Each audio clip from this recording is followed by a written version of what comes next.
Rahul Mamkootathil MLA ലൈംഗികാരോപണ വലയിൽ കുടുങ്ങിയ വിഷയത്തിൽ ഷാഫി പറമ്പിലിന് മൗനം. അരുമശിഷ്യനായ രാഹുലിനെ ഷാഫി കൈവിട്ടോ എന്നാണ് ഉയരുന്ന ചോദ്യം. ഷാഫിയുടെ നേതൃത്വത്തിലായിരുന്നു രാഹുലിനെ മത്സരിപ്പിച്ചതും പാലക്കാട്ടെ വോട്ടർമാരായ സ്ത്രീകളോടുൾപ്പെടെ രാഹുലിനെ പരിചയപ്പെടുത്തിയതും. എന്നാൽ രാഹുലിനെതിരെ ഗുരുതരമായ ആരോപണങ്ങൾ ഉയരുമ്പോൾ സന്തത സഹചാരിയായിരുന്ന ഷാഫി ഇതുവരെ പ്രതികരിക്കാൻ തയ്യാറായിട്ടില്ല.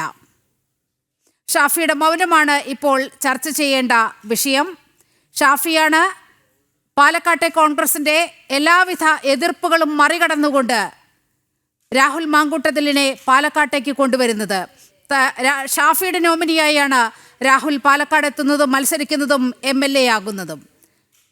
വലിയ പൊട്ടിത്തെറിയാണ് അന്ന് പാലക്കാട് കോൺഗ്രസിൽ ഉണ്ടായത്. അരുൺ ആലത്തൂർ വിവരങ്ങളുമായി ചേരുന്നുണ്ട്. അരുൺ, ഷാഫി എന്തുകൊണ്ട് പ്രതികരിക്കുന്നില്ല? ഷാഫിക്ക് എന്താണ് മൗനം എന്നുള്ള ചോദ്യമാണ് ഈ ഘട്ടത്തിൽ പ്രസക്തമാകുന്നത്. വിവരങ്ങൾ. നിലിമ, തീർച്ചയായിട്ടും ഈ രാഹുൽ എന്ന ഷാഫി പറമ്പിലിന്റെ അരുമ ശിഷ്യനെതിരെ ഇത്തരത്തിൽ വളരെ ഗുരുതരമായിട്ടുള്ള ആരോപണങ്ങൾ ഉയർന്നിട്ടും ഇതുവരെയും ഷാഫി ഈ വിഷയത്തിൽ പ്രതികരിക്കാൻ തയ്യാറായിട്ടില്ല. മാധ്യമങ്ങളും മറ്റുമൊക്കെ ഷാഫിയുടെ പ്രതികരണത്തിന് ശ്രമിച്ചിരുന്നു, പക്ഷേ ഷാഫി ഇതുവരെ പ്രതികരിച്ചിട്ടില്ല എന്നുള്ളതാണ്.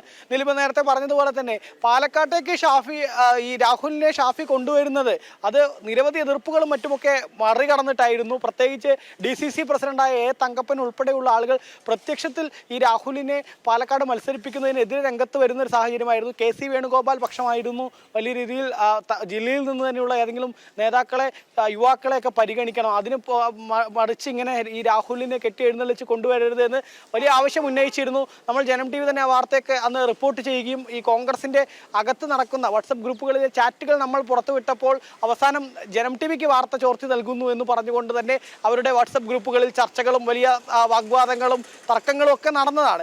ഏതായാലും അങ്ങനെയൊക്കെ നടന്ന സമയത്തൊക്കെ അതിനെയൊക്കെ എതിർത്ത് ഇത്തരം വിഷയങ്ങളിലൊക്കെ ശക്തമായി ഈ രാഹുലിന് പിന്തുണ നൽകിക്കൊണ്ട് രാഹുലിനെ പാലക്കാട്ടേക്ക് കൊണ്ടുവന്ന വ്യക്തിയാണ് ഈ ഷാഫി പറമ്പിൽ എന്നുള്ളത്. ഷാഫിയും VD സതീശനും ചേർന്നുകൊണ്ട് പാലക്കാട്ടെ ജനങ്ങൾക്ക് മുൻപിൽ രാഹുൽ മാങ്കൂട്ടത്തിലിനെ അവതരിപ്പിക്കുന്നു. ഷാഫി പറമ്പിലാണെങ്കിൽ പാലക്കാട്ടെ സ്ത്രീ വോട്ടർമാർ, കുട്ടികൾ, ഇവരുടെയൊക്കെ മുന്നിൽ ഈ രാഹുൽ മാങ്കൂട്ടത്തിലിനെ പരിചയപ്പെടുത്തിയെന്ന് മാത്രമല്ല അതിനുവേണ്ടി അഹോരാത്രം, ഈ രാഹുലിന്റെ വിജയത്തിന് വേണ്ടി അഹോരാത്രം ശ്രമിക്കുകയായിരുന്നു ഷാഫി പറമ്പിൽ ചെയ്തത് എന്നുള്ളതാണ്.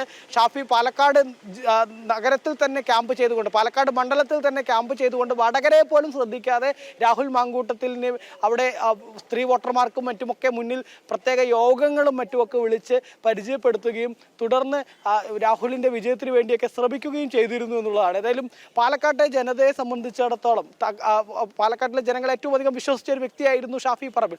ആ ഷാഫി പറമ്പിൽ മാറി വീണ്ടും രാഹുൽ മാങ്കൂട്ടത്തിൽ എന്ന വ്യക്തിയെ കൊണ്ടുവന്ന് ഷാഫി അവതരിപ്പിച്ചപ്പോൾ ആ വ്യക്തിയെയും കണ്ണുമടച്ച് ഒരു വിഭാഗം ജനങ്ങൾ വിശ്വസിക്കുന്ന സാഹചര്യം ഉണ്ടായി എന്നുള്ളതാണ്. അങ്ങനെ വിശ്വസിച്ച ഒരു വ്യക്തിയിൽ നിന്നാണ് ഇത്തരത്തിൽ ഒരുപാട് സ്ത്രീകൾക്ക് വളരെ ദുരനുഭവം ഉണ്ടായി എന്നുള്ളത് ഉൾപ്പെടെയുള്ള വളരെ മോശമായിട്ടുള്ള, വളരെ ഗുരുതരമായിട്ടുള്ള ആരോപണങ്ങളും മറ്റും ഉയർന്നിരിക്കുന്നത് എന്നുള്ളതാണ് ഈ ഘട്ടത്തിൽ ശ്രദ്ധേയമായ കാര്യം. അതുകൊണ്ട് തന്നെ സ്വാഭാവികമായിട്ടും പാലക്കാട്ടെ ജനങ്ങളുടെ മുന്നിൽ ഈ വിഷയത്തിൽ പ്രതികരിക്കാൻ ഷാഫി പറമ്പിലിന് സ്വാഭാവികമായിട്ടും അതിൻ്റെ ബാധ്യതയുണ്ട്. ഒപ്പം തന്നെ ധാർമ്മികമായിട്ടും പാലക്കാട്ടെ ജനതയോട് ഷാഫി മാപ്പ് പറയണമെന്നുൾപ്പെടെയുള്ള ആവശ്യം, അതായത് രാഹുലിനെ പോലൊരു വ്യക്തിയെ പാലക്കാട്ടുകാരുടെ തലയിൽ കെട്ടിവെച്ച ഷാഫി പറമ്പിൽ മാപ്പ് പറയണമെന്നുൾപ്പെടെയുള്ള ആവശ്യങ്ങൾ BJP ഉൾപ്പെടെ ഉയർത്തുന്ന ഒരു സാഹചര്യവും നിലവിലുണ്ട്. എന്നിട്ടും ഷാഫി ഏതായാലും ഇതുവരെ ഈ വിഷയത്തിൽ പ്രതികരിക്കാൻ തയ്യാറായിട്ടില്ല എന്നുള്ളത് തന്നെയാണ് നമുക്ക് കാണാൻ സാധിക്കുന്നത്. എന്തായാലും ഷാഫി ഈ തൻ്റെ അരുമ ശിഷ്യൻ്റെ ഈ ലീലാവിലാസങ്ങളിൽ എന്താണ് ഇനി പറയുക എന്നുള്ളത് പാലക്കാട്ടെ ജനങ്ങൾ എന്തായാലും കേൾക്കാൻ വേണ്ടി അവർ കാത്തിരിക്കുന്നുണ്ട്. കാരണം പലരും ഷാഫിയെ കണ്ണുമടച്ച് വിശ്വസിച്ച ആളുകളുണ്ട്. അങ്ങനെ വിശ്വസിച്ച ആളുകളോടൊക്കെ എന്താണ് ഷാഫി പറമ്പിലിന് പറയാനുള്ളത് എന്നുള്ളത് പാലക്കാട്ടെ ജനങ്ങൾക്ക് ഏതായാലും സ്വാഭാവികമായിട്ടും കേൾക്കാൻ ആഗ്രഹമുണ്ട് എന്നുള്ളതാണ്. ഏതായാലും ഷാഫി നിലവിൽ ഈ വിഷയത്തിൽ പ്രതികരിക്കാൻ യാതൊരു പ്രതികരണത്തിനും ഇതുവരെ ഈ നിമിഷം വരെ തയ്യാറായിട്ടില്ല എന്നുള്ളത് തന്നെയാണ്.